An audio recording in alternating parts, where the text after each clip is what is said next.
Read 2021 language first के हिंदी के भाषा सेकंड क्वेश्चन देख रहे हैं। क्वेश्चन यहाँ पैराग्राफ दिया हुआ है, जिसका पहला क्वेश्चन कहता है जहाँ धरती व आकाश मिलते हुए दिखाई देते हैं। वाक्यांश के लिए एक शब्द होगा। जहाँ धरती व आकाश मिलते हुए दिखाई देते हैं उसे क्षितिज कहते हैं। बिना पल के चिपकाए यानी एनिमेश, और जो अधिक बोलता है वाचाल होता है। उन्होंने सभी लोगों को ईश्वर के दर्शन कराए। यहाँ से ईश्वर में हमारे पास होगा जातिवाचक संज्ञा होगी। ईश्वर में यहाँ से जातिवाचक संज्ञा होगी। संज्ञा के भेद है जातिवाचक, भाववाचक, द्रव्यवाचक और समूहवाचक है। यहाँ से जातिवाचक संज्ञा जैसे मनुष्य, घर, पहाड़, ईश्वर जातिवाचक संख्या के उदाहरण है। उन्होंने अपने जन कल्याणकारी कार्यों के लिए लोगों के दिलों पर शासन किया है। दिए गए वाक्य में काल है। यहाँ से हमारे पास भूतकाल हो गए। उन्होंने अपने जन कल्याणकारी कार्यों से लोगों के दिलों पर शासन किया, मतलब पुरानी बात हो गई तो पूर्व भूतकाल हो गया। यहाँ से तिरस्कृत शब्द का संधि विच्छेद होगा। तिरस्कृत शब्द का संधि विच्छेद होगा तिरह प्लस कृत। तिरह प्लस कृत होगा यहाँ से इसका संधि विच्छेद, जिसमें विसर्ग संधि होगी। तिरह प्लस कृत हो गया। जैसे निह प्लस चय निश्चय हो गया। तिरह प्लस कार तिरस्कार हो गया। नेक्स्ट है यहाँ से हमारे पास पद्यांश दिया हुआ है। बित्ती भगवारी वाक्यांश में किसका वर्णन किया गया? बित्ती भगवारी वाक्यांश में प्रकृति का वर्णन किया। ये आप पैराग्राफ पढ़ेंगे से समझ जाएंगे। यहाँ से पद्यांश पढ़ेंगे।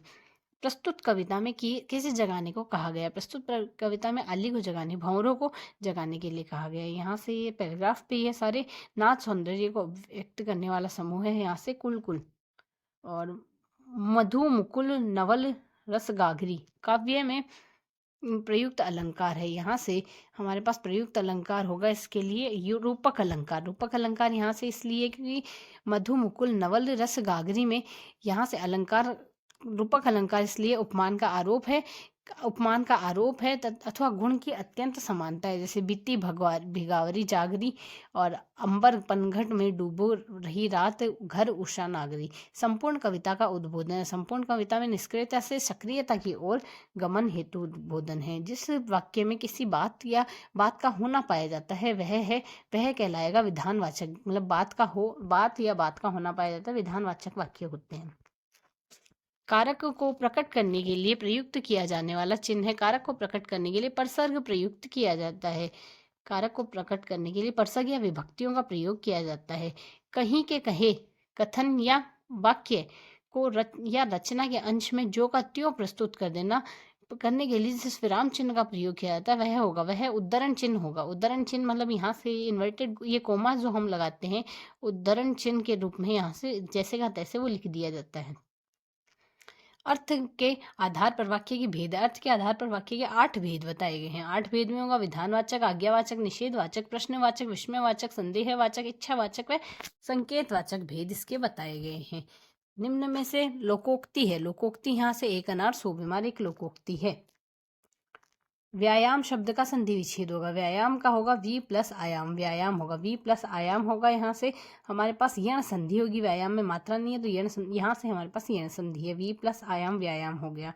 यहाँ से इसमें ई उ ई या ऊ से और री के बाद में भिन्न स्वर आ जाए, जैसे व्यायाम भिन्न स्वर आ जाए तो इसमें बड़ा हो जाता है। ऊ का ऊ हो गया, ऊ का वे हो जाएगा, री का रे हो जाएगा, तो व्यायाम हो गया ना। यहाँ से वे आधा हो गया और याम हो गया।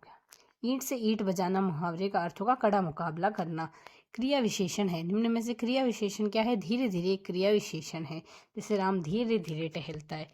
को कारक चिन्ह का प्रयोग होता है। को का होगा कर्ता ने कर्म को एक तो कर्म आएगा और साथ ही संप्रदान आएगा, तो कर्म और संप्रदान के लिए होगा। संप्रदान में आएगा हमारे पास का के की रा रे री।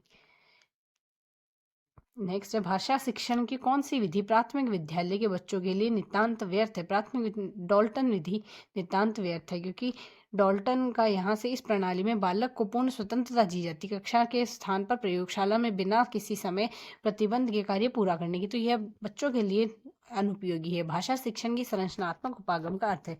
भाषा शिक्षण की संरचनात्मक उपागम का अर्थ है यहाँ से हमारे पास भाषा की मूल संरचना का शिक्षण करवाना। भाषा की मूल संरचना का शिक्षण करवाना उपागम का अर्थ है। संरचनात्मक दृष्टिकोण के माध्यम से हिंदी या किसी अन्य भाषा का धारा प्रवाह सीख सकते हैं। संरचनात्मक दृष्टिकोण वाक्यों में व्यवस्थित तरीके से सीखना सिखाना है, जिसके अर्थ में उचित व पूर्ण वाक्य बनाने के लिए शब्दों का रचनात्मक अनुक्रमण व पैटर्न शामिल किया गया। आजकल विद्यालयों में प्रयुक्त प्रोजेक्टर की व्यवस्था स्मार्ट क्लास के शिक्षण में सहायक है। यह श्रव्य दृश्य साधन के रूप में यूज में लिया जाता है।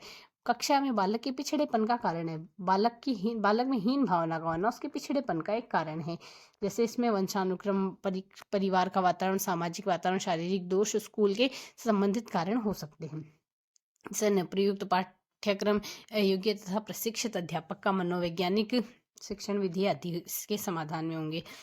अच्छे मूल्यांकन की विशेषता। अच्छा मूल्यांकन वैद्य, विश्वसनीय, वस्तुनिष्ठ व व्यापक होता है। तो वैद्यता, विश्वसनीयता, वस्तुनिष्ठता व व्यापक इसकी विशेषताएं हैं। प्राचीन काल में पाठ्य पुस्तक के लिए किस शब्द का प्रचलन था? पाठ्य पुस्तक के लिए ग्रंथों का प्रयोग किया जाता है, इस शब्द का प्रयोग था। शिक्षण विधियों में ज्ञानेंद्रियों की शिक्षा पर विशेष बल देने वाली पद्धति। ज्ञानेंद्रियों में मोंटेसरी विधि काम में ली जाती है। ज्ञानेंद्रियों का प्रयोग मोंटेसरी विधि में होता है। वाचन संबंधी निदानात्मक परीक्षा के परिणामों में किससे प्रयत्न महत्वपूर्ण रहे हैं? वाचन संबंधी निदानात्मक परीक्षाओं के परिणामों में किसके प्रयत्न महत्वपूर्ण रहे हैं? महत्वपूर्ण प्रयत्न रहे हैं यहाँ से डॉक्टर प्रेसी के वाचन संबंधी निदानात्मक परीक्षा में डॉक्टर प्रेसी के प्रयत्न रहे हैं।